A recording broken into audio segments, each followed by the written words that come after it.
Bonjour à toutes et à tous et bienvenue dans ce nouvel épisode d'Éclat de tradition. Aujourd'hui, on va parler d'un sujet qui touche de nombreuses mamans. Comment faire de l'exercice quand on est maman? Entre les responsabilités à la maison, la gestion des enfants et des tâches quotidiennes, c'est parfois assez difficile de trouver du temps pour prendre soin de soi. Mais, comme vous le savez, c'est essentiel de maintenir une activité physique régulière pour notre bien-être et puis pour notre santé. Alors, comment intégrer l'exercice dans notre quotidien déjà bien rempli? Aujourd'hui, on va explorer des astuces concrètes, des exercices assez simples à faire à la maison, et puis aussi comment organiser votre emploi du temps pour vous bouger, même avec des enfants autour. Avant de commencer à vous donner des astuces pratiques, je pense que c'est important de se rappeler pourquoi l'exercice c'est essentiel, non seulement pour notre corps, mais aussi pour notre esprit. L'exercice physique, ça permet de libérer des endorphines, c'est les petites hormones du bonheur, qui aident à lutter contre le stress et la fatigue. Ça améliore également notre santé cardiovasculaire, la qualité de notre sommeil, et ça va nous donner plus d'énergie pour affronter une journée bien remplie. Donc pour les mamans, c'est encore plus crucial parce que ça nous aide à mieux gérer les défis de la maternité et puis à rester en forme pour pouvoir prendre soin de nos familles en étant zen. Moi, je sais que trouver du temps, c'est pas toujours facile, donc comment concilier ces bienfaits avec notre vie de maman? On va essayer de voir ensemble des petites astuces que j'espère assez simples. Le premier secret pour intégrer l'exercice dans votre vie de maman, c'est de trouver des moments dans la journée où vous pouvez bouger sans trop perturber votre routine. Alors il y a des petites astuces assez simples. Il y a des exercices rapides que vous pouvez faire pendant que les enfants y jouent. Si vous avez des jeunes enfants qui jouent assez calmement à côté de vous, profitez donc de ce petit moment pour faire quelques séries de squats, de fentes, de planches. Vous n'avez pas besoin de beaucoup d'espace pour faire ces exercices. Et même quelques minutes, ça peut suffire en fait pour vous tonifier. Vous pouvez marcher avec la poussette ou avec un porte-bébé, si vous avez un bébé ou un tout petit. Vous pouvez en profiter pour faire des promenades actives au lieu de simplement faire une promenade tranquille. Essayez d'augmenter un peu le rythme ou même de faire quelques montées de trottoir pour solliciter vraiment vos jambes. Vous pouvez faire de l'exercice en famille, c'est-à-dire que vous pouvez aussi inclure vos enfants dans la routine. Par exemple, faire comme des jeux de mouvement, comme des courses à pied dans le jardin, des sauts, des étirements ensemble. Ça va rendre l'exercice plus agréable et moins isolé. À titre personnel, je sais que mes enfants, ils aiment beaucoup quand je fais du sport, être à côté de moi. Parfois, ils essaient de faire la séance avec moi. Parfois, le petit dernier monte sur mon dos quand j'essaye de faire une planche et ça ne rend l'exercice que plus efficace. Mais voilà, vous pouvez trouver des moyens en fait de les faire apprécier ce moment et ça peut être un moment que vous partagez tout à fait ensemble. Quand vous venez d'avoir un bébé, il y a certains exercices que vous pouvez tout à fait faire avec un nouveau-né en écharpe ou en porte-bébé, tout contre vous. Vous êtes debout et puis vous faites vos exercices et le bébé, le nouveau-né ne s'en porte pas plus mal, il est content d'être là et puis parfois ça le fait rire. Et voilà, il y a plein d'astuces comme ça pour faire participer les enfants à votre propre séance de sport. Et puis ça leur donne aussi le goût de l'exercice physique, ce qui est pas plus mal. Après, évidemment, si vous avez beaucoup de temps après, vous pouvez essayer d'opter pour le fait de faire des exercices après le coucher des enfants. Il y a beaucoup de mamans qui trouvent du temps pour faire de l'exercice une fois que les enfants sont couchés. Ça, c'est bien pour tout ce qui est séance de yoga, de danse, ou les exercices au sol aussi. Ça peut être un excellent moyen de se détendre après une journée bien remplie.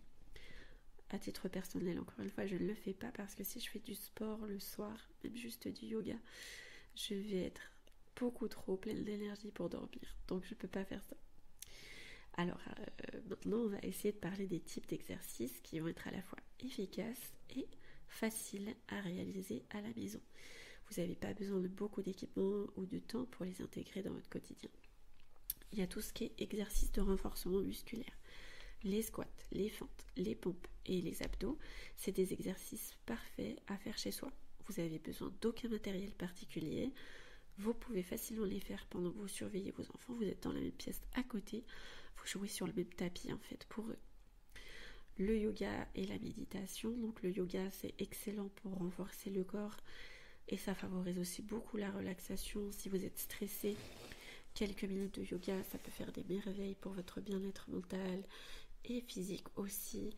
En plus, c'est assez facile maintenant de suivre des vidéos en ligne. Il existe aussi des séquences spécifiques pour les mamans et même des cours adaptés à la maternité parfois. Donc voilà, essayez de vous renseigner à ce qui peut vous correspondre. Vous avez aussi des exercices cardio à faible impact où vous n'avez pas besoin forcément de courir ou de sauter dans tous les sens pour faire un bon exercice cardio. Tout ce qui est marche rapide, vélo stationnaire ou même des séances de danse, ça peut être très efficace pour améliorer votre endurance sans abîmer vos articulations. Et puis après, vous avez aussi les étirements. Ne négligez pas l'importance des étirements, surtout si vous avez eu une journée chargée. Ça, c'est très bien à faire le soir, même si, comme moi, vous avez beaucoup de mal à dormir. Ça aide à relâcher la tension dans les muscles, à améliorer aussi la posture. Et c'est très important si vous portez beaucoup votre enfant, si vous l'avez souvent dans les bras, ou si vous passez du temps à vous pencher pour faire le ménage, etc. Alors un autre point qui est important aussi à établir, c'est le fait d'essayer d'être le plus régulière possible.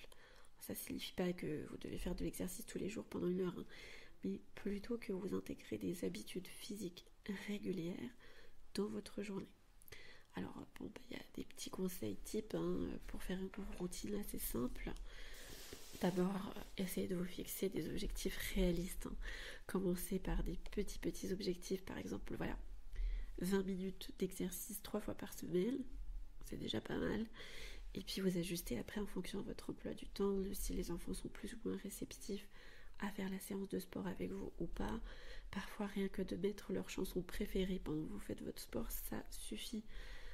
Ça leur fait leur moment, ils sont contents, ils veulent participer, ou au moins ils sont tranquilles et puis vous êtes quand même ensemble. Donc voilà, encore une fois, les exercices en famille. Pourquoi ne pas rendre l'exercice encore plus agréable en l'intégrant vraiment avec votre vie familiale? Faire une activité physique ensemble, petite danse, balade à vélo, jeu de ballon, ça peut être vraiment bénéfique pour vous tous. Voilà, quand vous allez faire des balades en forêt, faites la course parfois avec les enfants, jouez, sautez, dépensez-vous, profitez, c'est ça qui va en fait vous faire votre séance de sport presque. Essayez d'utiliser des rappels visuels parce que si le problème c'est que vous oubliez souvent de faire de l'exercice, les petits rappels visuels ça peut aider. Vous les mettez un peu partout dans votre maison. Alors ça peut être un post-it sur le frigo ou à côté du lit pour vous rappeler de prendre quelques petites minutes pour vous étirer ou pour faire quelques exercices. Ça peut aider. Ne vous culpabilisez pas. Oui, la maternité c'est quelque chose de très exigeant. C'est normal de ne pas toujours avoir le temps de faire de l'exercice. Le plus important, c'est de ne pas vous culpabiliser et puis de vous féliciter quand vous parvenez à intégrer l'exercice dans votre routine, surtout. Après, vous n'êtes pas obligé de faire non plus, vous n'allez pas devenir une athlète. C'est pas du tout l'objectif, c'est vraiment d'être en bonne santé et de pouvoir être capable de courir après les enfants si besoin, etc., etc. Autre point que je vous conseille, alors ça c'est vraiment très personnel, évitez de regarder trop souvent des séances de sport sur votre téléphone, notamment avec les enfants, c'est un peu dommage. Alors que vous ayez de l'audio, ça c'est tout à fait entendable, mais d'avoir aussi en plus le visuel, même si des fois c'est beaucoup plus pratique, surtout quand on fait des exercices dont on n'a pas beaucoup l'habitude. Je trouve que c'est quand même un peu distrayant, qu'on est un peu moins dans la séance peut-être, et puis ça vous fait certes de la compagnie, mais c'est pas terrible. C'est un peu bof aussi pour les enfants qui regardent l'écran, etc. Enfin bref, ça a beaucoup de désavantages. Par ailleurs, le fait des fois de bouger votre corps et de faire du sport un peu instinctivement, j'ai envie de dire, ça peut vous apporter énormément de bienfaits. Donc voilà mesdames, vous avez, j'espère, quelques petites astuces simples et puis concrètes pour faire de l'exercice quand vous êtes maman. Il ne s'agit pas de perfection, encore une fois, mais de trouver des moments dans votre journée pour vous occuper de vous et puis pour prendre soin de votre corps. N'oubliez pas que chaque petit effort va compter, que prendre soin de soi, c'est aussi essentiel pour pouvoir prendre soin des autres. Merci beaucoup d'avoir écouté cet épisode d'Éclat de tradition jusqu'au bout. J'espère vraiment que ces conseils vont vous aider à intégrer l'exercice dans votre vie de maman. Essayez de ne pas oublier que vous êtes une priorité, que chaque petit geste vers une meilleure santé physique et puis mentale, c'est un cadeau que vous faites à vous-même, mais aussi à votre famille. Voilà, surtout n'oubliez pas ça. Si vous avez aimé cet épisode, n'hésitez pas à laisser un petit j'aime sous la vidéo. Je vous enjoins aussi, si vous le souhaitez, à vous abonner, parce que voilà, comme ça vous pouvez voir les prochains épisodes qui sortiront. Et puis n'hésitez pas aussi à aller voir les précédents si vous le souhaitez. Il y en a beaucoup maintenant. On commence à avoir un sacré stock de rediffusion des épisodes sur la chaîne. Donc voilà, n'hésitez pas à aller voir. Surtout, autre chose, dites-moi en commentaire en quoi consiste votre séance de sport si vous êtes maman, comment vous faites pour mettre ça en place, dans quelles conditions, et puis quels sont les exercices que vous avez choisi de faire. Voilà, je vous dis donc à très bientôt pour un nouvel épisode d'Éclat de tradition, et puis d'ici là, je vous souhaite beaucoup de bonheur.